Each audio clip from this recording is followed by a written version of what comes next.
octobre kalo ale tile mugan ani kɔnɔntɔn san 2021 an b'a fɔ ɲɛna kunnafoni gafe minnu bɛ yen ni olu de bɛ sɛbɛn an y'a kanu ka ye nin waati in na ka u lakale aw bɛɛ bɛ se ka faamuya sɔrɔ min ye jamana kunnafoni la cogo min na an sigira kɛnɛ kan an bɛ bɛɛ fo ka bɛɛ waleɲuman dɔn an b'a fɔ ɲɛna aw danse kunnafoni gafew la fɔlɔ o ye lesɔr ye bakurunbaw la k'a jira k'a fɔ lesɔr kumana ko waleɲuman dɔn kɛra ka ɲɛsin jamanaden caman ma minnu bɛ yen ni olu y'a kɛ jamana ye baarako nasira ninnu na o waleɲumandɔn baaraw kɛra fanga yɛrɛ dagayɔrɔ la kulubakaw fɛ yen nɔ a bɛ se maa 50 ɲɔgɔnna ma minnu bɛ ni a jarala k'a fɔ jamana ye jɔnjɔnw ta ka da olu disi la u ka baara kama ka kɛ jamana ye ale lesɔr kelen kɔnɔna la a jarala k'a fɔ ko CNT n'o ye Conseil national de transition o ɲɛma dankan naani na Isa Kawujim ko ale ka kiiri kan ka kɛ bi jumadon yɛrɛ la nɛgɛ kanɲɛ 14 waati communiqué ale tribunal la ka sababu kɛ ko jalaki binna ka ye kuma dɔw fɔ n'o ye damatɛmɛ walew ye minnu bɛ yen ni olu fɔra bɔlɔlɔw sanfɛ lesɔr da don a la an bɛna o ɲɛfɔ aw ye sisan o mana bɔ yen nɔ min bɛ tali kɛ les échos welewele ale fana kumana a y'a jira k'a fɔ ko min ye politique tɔn URD limanaw k'a bɛna fɔ ko congrès dɔ de bɛ ka labɛn maa minnu bɛ yen ni olu ma sɔn fiyewu k'a fɔ ko conférence national min kɛra don tɛmɛnenw na URD tɔgɔ la k'a kɛra i n'a fɔ o kɔni ye fɛn de ye ten fɛn langolo ko nka u tɛ se ka baara kɛ ni a conférence in jaabi ye o de la u b'a jira k'a fɔ u bɛna congrès kura labɛn novembre kalo natɔ ye tile 14 an bɛna an da don o kunnafoniw la ka jira k'a fɔ fana mouvement yɛrɛ wolo debout sur les remparts k'olu bɛna wulikajɔba kɛ bi jumadon in na walasa ka cɛmancɛ fanga maaw ka olu senkɔrɔma don don ani faransi fana ka taa ka bɔ mali kɔnɔna la yen nɔ u ka kɛlɛcɛw o mana bɔ yen nɔ nouvelle horizon ale fana kumana min ye politique tɔn bɛ n'u k'a ma ko sadi o ɲɛmaaba docteur Umar Mariko ale kɔni ye ladilikan kɛrɛnkɛrɛnnen ta ka ɲɛsin jamana ɲɛmaaw ma ko sigikafɔ min bɛ yen ni o bɛ ka boloda n'u k'a ma assise nationale de la refondation ko nafolo tiɲɛ de don k'a bɛna kɛ sababu ye de ko foyi tɛ ko ka cɛmancɛ fanga ka dɔ fara ale kundamaw kan an bɛna an da don o fana na sisan soir de Bamako ale fana kumana soir de Bamako y'a jira k'a fɔ nin waati in na ko min bɛ tali kɛ an ka jamana kɔnɔna la ko Japon jamana ale ye dɛmɛ dɔw ta ka ɲɛsin Mali jamana ma baloko nasira ninnu na walasa min ye kalandenw ye olu bɛ se ka dɛmɛ sɔrɔ cogo min na a jɛla k'a fɔ Bamako kasoba fana kɔnɔna la ko finitigi dɔ ale tɛgɛ tara sabu ko ale tun bɛ ka ɲɛnaminifɛn a tun bɛ ka o de ɲini ka o don kasobaw kɔnɔna la limanaw nin de ye kunnafoniw la bakurunba damadɔw ye ni waati man ta tɛgɛ ma an bɛna minnu lakale aw ye an b'a daminɛ min ye lesɔr an y'a fɔ ten sisan kuma daminɛ na limanaw k'a jira k'a fɔ ko faso tuma bɛɛ ale bɛ to ka nin baara in kɛ san o san dɔwɛrɛ tɛ jamanaden minnu bɛ yen ni olu ye baara kɛ jamana ye olu ka waleɲuman dɔn baara ka se ka taga ɲɛsin u ma a jarala k'a fɔ ko a bɛ maa 50 ɲɔgɔnna bɔ minnu bɛ yen ni jamana ye waleɲuman dɔn ani tasibila taga ɲɛsin olu ma o de la kunungo yɛrɛ colonel Assimi Goïta ale min n'ale de ye grand maître des ordres nationaux du Mali ye ale ye min bɛ tali kɛ jɔnjɔn dɔw bɛ yen ko minnu ma commandeur grand officier ani officier chevalier de l'ordre national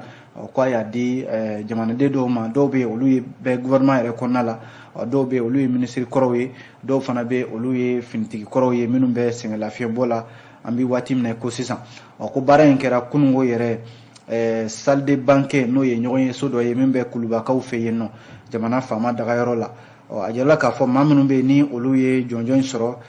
premier ministre n'o ye ministre ɲɛmaa ye docteur Choguel Kokala Mayiga ale bɛ a ma kofɔlenw cɛla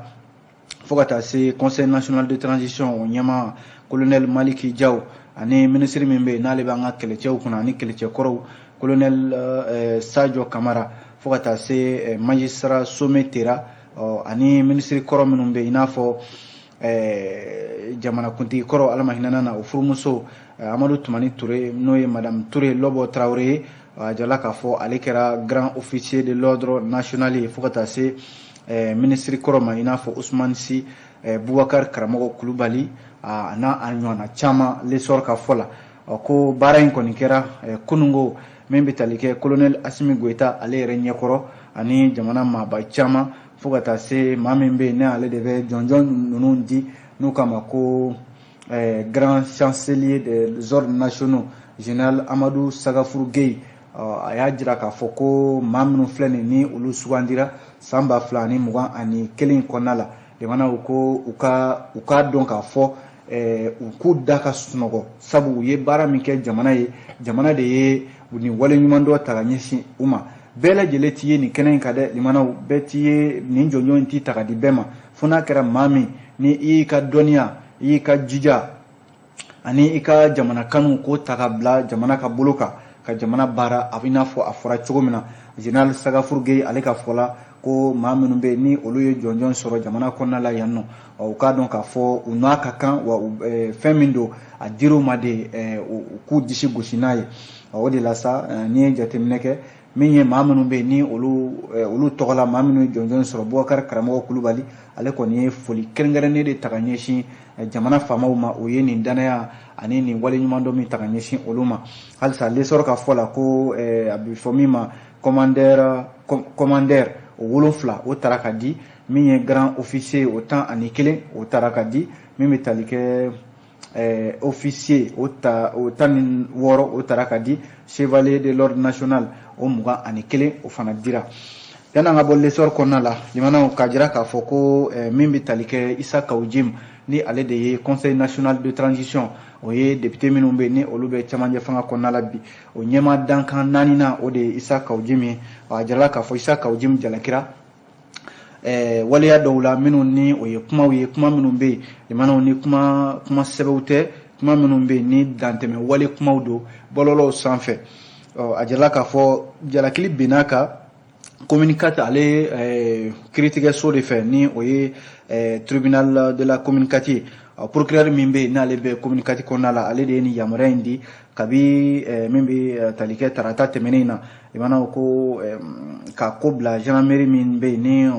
ale bɛ sɛgɛsɛgɛli la min bɛ tali kɛ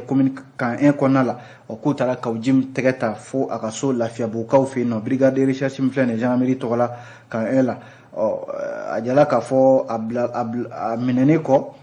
walasa jalaki minnu binna a kan olu ka se ka sɛgɛsɛgɛ k'a dɔn a jirala k'a fɔ u y'a mara tile damadɔ kan 1 na yen nɔ walasa ka se ka sɛgɛsɛgɛli ninnu kɛ k'a ɲininka a dalakan yɛrɛ la a jirala k'a fɔ kan 1 na yɔrɔ ni i minɛna garde à vue o tɛ tɛmɛ tile 3 kan nka maa minnu bɛ yen ni olu y'u minɛ olu bɛ se ka ci lase procureur ma k'a fɔ karisa kɔni b'an bolo sɛgɛsɛgɛli hukumu kɔnɔna la nka garde à vue waati o tɛmɛna ka ban a tɔ tora sa min ye sɛgɛsɛgɛliw ye a ka ɲininka n'a sɔrɔla jalaki min binna a kan ni mandat de dépôt n'o bɛ d'a kan walima n'o tɛ d'a kan a jirala k'a fɔ o baaraw de kɛra kunungo kan 1 kɔnɔna la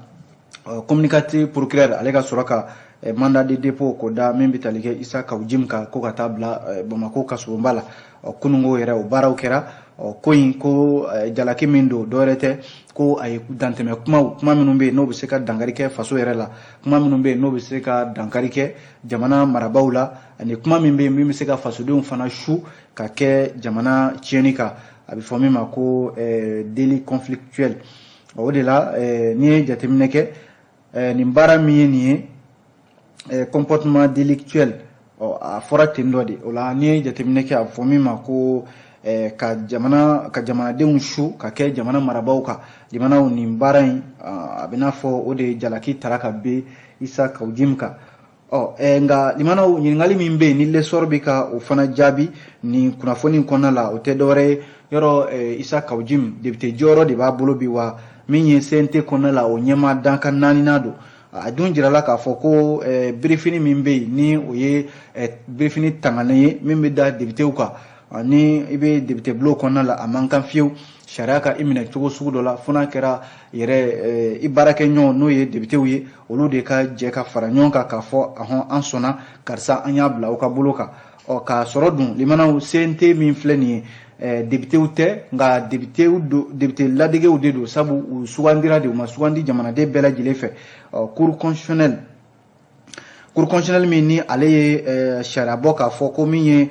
nin député ninnu ye limanaw n'o ye CNT députéw ye k'a fɔ ko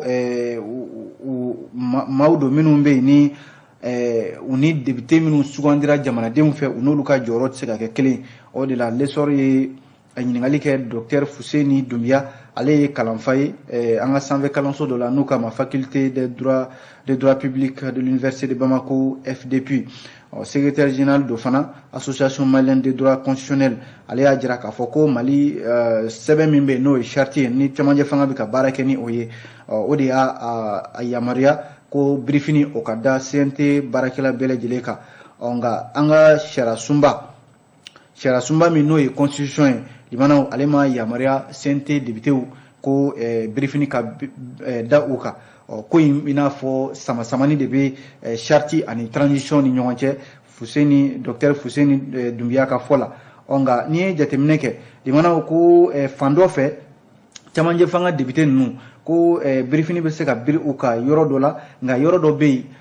ni sariya mɔgɔw b'u la limanaw ni damatɛmɛ wale sugu dɔ bɛ yen ni u y'o kɛ sariya bɛ se ka wuli u nɔfɛ k'a sɔrɔ ni a ma hali u ɲininka o de la a jirala k'a fɔ ko nka cour constitutionnelle ani charte ni ɲɔgɔn cɛ CNT n k'a fɔ députéw ka birifini ko in na k'a fɔ de nin birifini bɛ aw kan walima ni aw tanganen don ka bɔ sariya ka weleli sugu dɔw ma limanaw ko nka Mali sariya sunba n'o ye constitution ye ale ma i daba don a la a ma a ko ta ba la kosɛbɛ ale ma jɛyaba don a ko la nka limanaw o de y'a to bi ni jateminɛ kɛ docteur Fuseni Doumbia l'essor kɔnɔna la a y'a jira k'a fɔ Isa Kawudim ka minɛ cogoya in k'a sɔrɔ dun sariya an ka sariya sunba ale ma a jagoya ko ka birifini biri min bɛ tali kɛ CNT députéw kan ko nka charte ale de ye a yamaruya nka charte yɛrɛ ni cɛmancɛ fanga n k'a fɔ charte yɛrɛ ni an ka constitution olu bɛ ka ɲɔgɔn sama fɔlɔ a jirala k'a fɔ ko in kɔni hali an ka jamana kɔnɔna la y'a fɔ min ma ko liberté d'expression n'o ye jamanaden bɛɛ lajɛlen kana bilalen don nka i b'i ka fɛla fɔ jamana kɔnɔ nka o t'a jira i ka damatɛmɛ wale kɛ min ye politiki tɔn dɔw ye i n'a fɔ SADI ni ARP ni ACRT faso ka wele olu y'a jira k'a fɔ ko o sariya ninnu k'olu sɔsɔra Mali jamana kɔnɔna la yan nɔ kunnafoni filɛ limanaw an y'a bɔ l'essor ale kɔnɔna la n'an bɔra l'essor kɔnɔ an bɛ don min ye les échos welewele kuma fila bɛ écho kɔnɔna la limanaw fɔlɔ o ye k'a fɔ ko min bɛ tali kɛ congrès dɔ bɛ yen a bɛ n'a fɔ congrès dɔ bɛ labɛn na politiki tɔn URD tɔnden dɔw fɛ congrès min ye nin ye ni politiki tɔn Union pour la République et la démocratie a tɔnden dɔw bɛ fɛ k'a labɛn ko a kuma kɔni cayalen don bi kosɛbɛ ɲininkali min bɛ yen ni l'essor n k'a fɔ les échos y'o kɛ o ye k'a fɔ hali an bɛ waati min na ko sisan cɛbɔ kɔni tɛ yen fɔlɔ min ye politiki tɔn in kɔnɔna la n'o ye URD ye a dun jirala k'a fɔ a ko mana kɛ cogo cogo tamasiyɛn dɔw bɛ yen minnu b'a jira k'a fɔ ko bi URD a bɛ taabolo dɔ kan taabolo min ni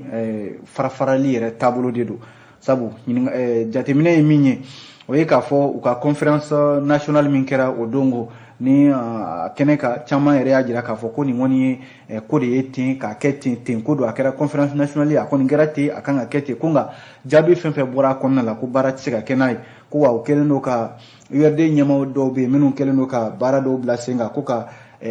politiki tɔn in ka u ka cɛbɔw sugandi minnu kan ka u kanbɔ URD tɔgɔ la jamanakuntigiya natɔ ninnu na ko o baaraw k'u ka o jɔ fɔlɔ wa ko fɛn fɛn fɔra conférence nationale in na ko o baaraw k'u tɛna baara kɛ n'o ye wa k'u ka maaw sugandi URD kɔnɔna la bi i n'a fɔ Abdul Wahab Berete olu n'a ɲɔgɔnnaw ko ka congrès teliman min kan ka boloda novembre kalo natɔ in o tile 14 san 2021 walasa politiki tɔn in a ka se ka ɲɛmaa kura sugandi a ka se ka cɛbɔ fana sugandi min bɛ se ka i kanbɔ URD tɔgɔ la n'o tɛ ko URD bɛ k'a kunda min kan sisan limanaw ko farafarali don o de la maa min fana o kuma sɛbɛntiya fasiri in kɔnɔna la o ye Mohamed Fall Ouldum Mohaled ale ye secrétaire général section URD min filɛ nin ye Gundamkaw fɛ yen a y'a jira k'a fɔ ko politiki tɔn in ale dan b'a la k'a fɔ a bɛ dabolo min kan bi tiɲɛ yɛrɛ la ko faamuyaw tɛ kelen sabu ɲɛmaa dɔw bɛ yen u ni olu kɔmaa dɔw bɛ yen olu ka hakilila tɛ kelen o de kɛmɛ sababu ye politiki tɔn in a bɛ k'i kunda farafarali kan bi n'an bɔra yen nɔ ale fasidi sɛbɛn kelen kɔnɔna la les échos a y'a jira k'a fɔ ko jɛkuluba dɔ bɛ yen k'a ma ko mouvement yɛrɛwolo debout sur les remparts ale ni jɛkulu camanba de faralen don ɲɔgɔn kan limanaw bi jumadon in na octobre kalo tile 29 k'u kɛlen don ka wulikajɔba dɔ boloda ko nka yanni wulikajɔ in cɛ o tun ye kunnafonidilaw wele ka ɲɛfɔli caman kɛ tarata tɛmɛnen na a bɛla octobre kalo tile 26 san 2021 a kɛra bourse de travail la o la ko kumasen 2 de tun bɛ yen nɔ kumasen 2 in na mouvement yɛrɛwolo debout sur les remparts a y'a jira k'a fɔ olu fɛla ye min ye jɔsen kelen min kuma kelen min bɛ olu da bi o ye de faransi ka ko yɛrɛ de tɛ yɛrɛwolo debout sur les remparts bolo da la bi sabu ko n'i y'a lajɛ mali furadama a bɛ gɛlɛya dɔ kɔnɔna la a bɛ san caman bɔ bi lakanabaliya gɛlɛya limanaw ko faransi olu b'a ɲini de a ka kɛlɛcɛw ka taa ka bɔ mali kɔnɔna la yan nɔ ɔ lasa u y'a ɲini fana min bɛ tali kɛ armée française ani min ye kɛlɛcɛ minnu bɛ yan i n'a fɔ MINUSMA ka kɛlɛcɛw limanaw n'a ma ɲɛ k'u tɛ se k'u jɔyɔrɔ fa k'u k'a lajɛ u k'u kɔ don mali la nin maa kofɔli ninnu na Adama Jara n'u k'a ma ko Ben le cerveau yɛrɛwolo debout sur les remparts waa kɔnɔna la Isa Duɲɔ Dana Ambasago fo ka taa se M5 RFP OMT Clément Damele PCC Noum Sarr min ye parti FAD Mohamed Salia Touré Grain Abokar Sirigi Fomba collectif Refondation du Mali min ye Suleiman Damele ye alternative citoyenne Mohamed Ousmane mouvement inclusivité Abdoulaye Balo association libre des consommateurs n'u kama ko Alcom Mariam Bagayogo ale ye muso minnu bɛ yen ni olu ka wulikajɔ bɛnnen don camancɛ fanga bɛ se ka taabolo ɲuman sɔrɔ cogo min na fo ka taa se ɲɔrɔn sirifikɛ ani Salif Sempara fo ka taa se docteur Alaye Bokoum CPM ani honorable Musa Jara communicatif ale député kɔrɔ don ninnu bɛɛ lajɛlen de faralen don ɲɔgɔn kan limanaw yɛrɛwolo debout sur les remparts kɔnɔna la ko u bɛ fɛ ka tiɲɛ fɔ CEDEAO ɲɛna u bɛ fɛ ka tiɲɛ fɔ faransi ɲɛna ko nin waati in tɛ fanga ɲini waati ye nin waati in tɛ kalata labɛn waati ye wa ko u b'a ɲini min ye diɲɛma fɛ MINUSMA wo faransi wo limanaw Noum Sarr ale yɛrɛ ka kuma la k'a yira u la k'a fɔ malidenw yɛrɛ de wulilen bɛ bi k'a fɔ ko u bɛ fɛ mali ka basigi basigili tɛ dɔwɛrɛ ye ko ka jamana ɲɛmaw ka olu senkɔrɔma don do o de la bi u ka nin wulikajɔba min n'a bɛna kɛ boulevard de l'indépendance la k'a bɛna kɛ sababu ye limanaw ka wele bila jamanaden bɛɛ ma mali kɔnɔ ani mali kɔ kan u k'a dɔn k'a fɔ jamana ɲɛmaw ka olu senkɔrɔma don do o de bɛ kɛ sababu ye mali bɛ se ka basigi don nataw la kunnafoni filɛ limanaw an ye nin bɔ les échos welewele ale de kɔnɔ n'an bɔra écho kɔnɔ an bɛ don nouvelle horizon ale ka fasɛdi sɛbɛn kɔnɔna la ale y'a jira k'a fɔ ko min ye docteur Umar Mariko ye politique tɔn b'a tɔgɔ la n'o ye parti SADI ye a ye kunnafonidilaw wele ka ɲɛfɔliba kɛ assise nationale de la refondation n'o ye sigikafɔba min bɛ yen n'a kan ka boloda mali la yan nɔ min ye docteur Umar Mariko a ka fɔ la ko assise min ye nin ye n'a bɛ ka labɛn jamana ɲɛmaw fɛ limanaw ko nafolo tiɲɛ assise de don k'a tɛna kɛ foyi ye fo ka dɔ fara camancɛ fanga ale kan o la bureau politique national min filɛ parti SADI tɔgɔ la BPN SADI ale ye kunnafonidilaw wele kunungo alamisa a yɛrɛ ka politique tɔn in jabala la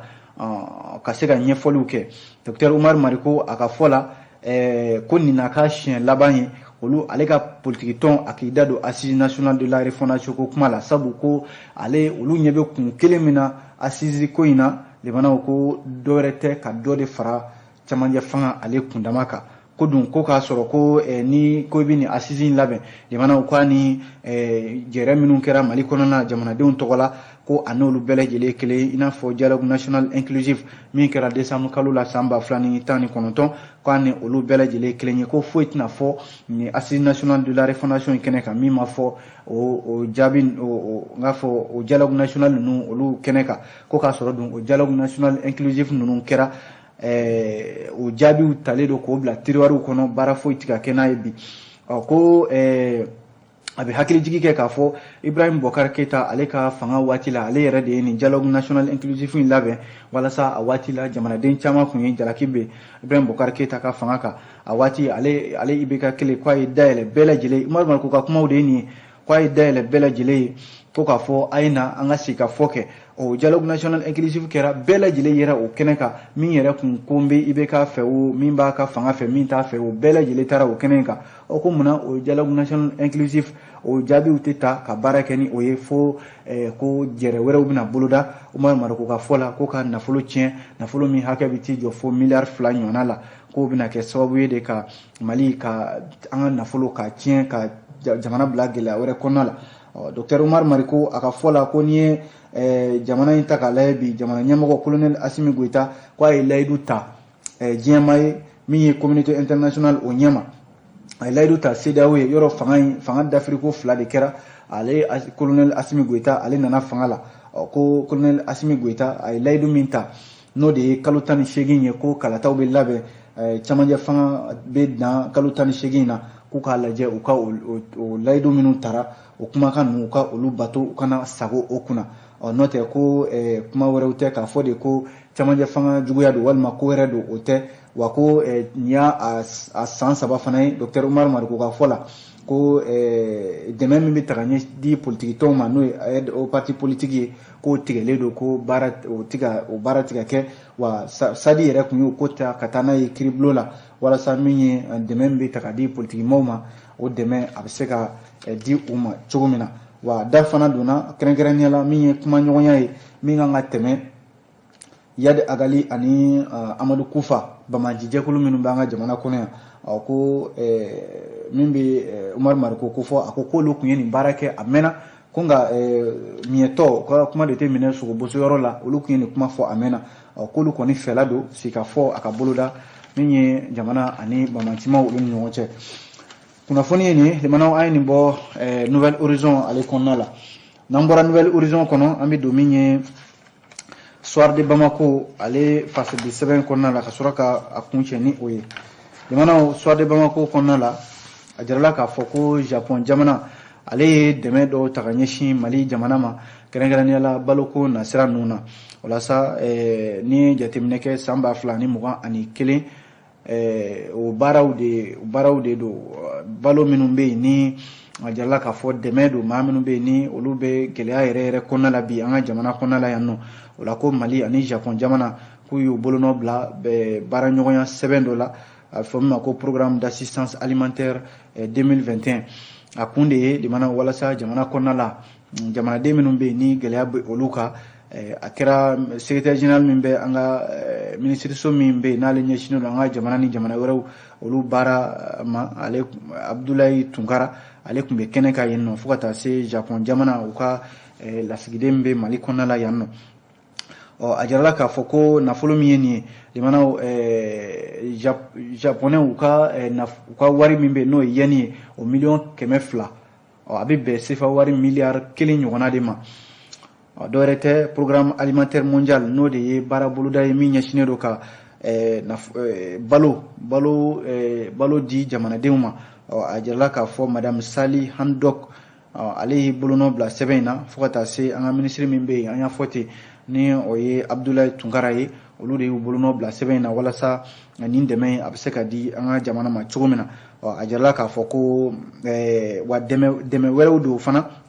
minnu bɛ ta ka ɲɛsin an ka kalandenw ma kalanden fitininw minnu bɛ duguma kalansow kɔnɔna la